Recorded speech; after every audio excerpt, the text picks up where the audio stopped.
Hello everyone. I'm just going to remove that.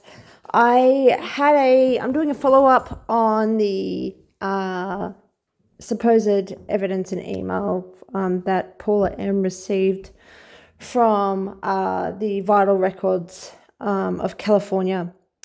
Now, I had a friend, well, not a friend, just a person who offered to help in the comments section, send an email to the records email address, and we've used this to compare with Paula M's supposed email.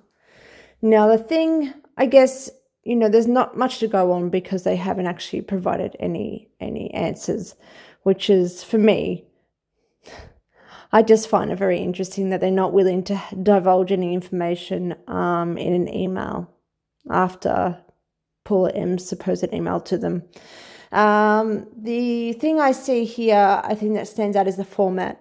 Now, when you receive an email and when you can format it yourself to look like a text message, and I don't even know if you can do that with an email, but let's just say you can, that the email says to me. It doesn't say to Paula M, let's say, or to this person's name, or to your name.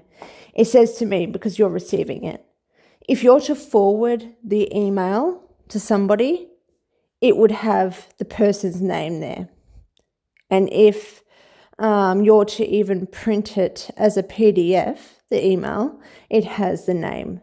But because this Paula M's evidence that she's provided is formatted the way it is, like a text message, I just don't know how that's possible when it has to Paula M rather than to me, as in she's looking at the original email that can be formatted depending on the screen.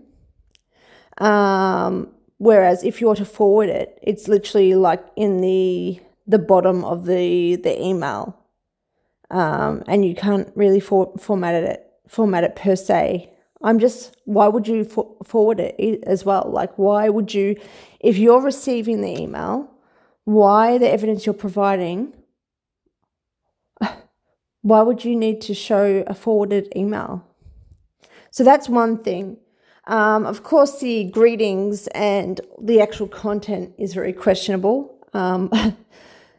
Disclosing sealed confidential information is against the law in California, so that definitely hasn't happened. But what I find interesting is the actual formatting itself of the email. Not to mention, they have a disclaimer at the bottom of the email that says that they can't disclose any personal information in the email, so your name or any of your details.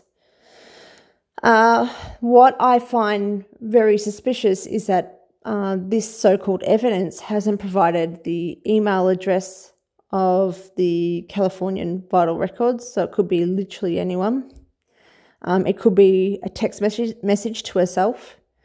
It could be literally anything, and there's no even sign off, and there's no disclaimer being shown. So I highly doubt that this is an actual email, and definitely one that is from California Vital Records.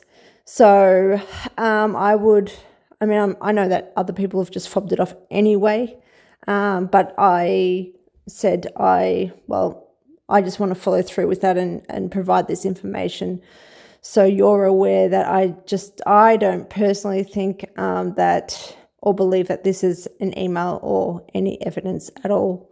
And to be honest, I don't know if that's the case, if this is real and it's a mock email.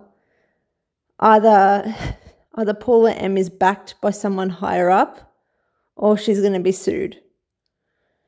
I don't know how you can pretend for a Californian government department, how you can show the public, which is defamation, and slander or libel, how you can actually show them that they've breached their own laws without being reprimanded legally.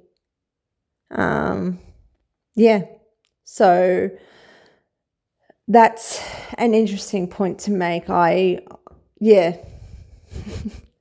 Anyway, I best be off.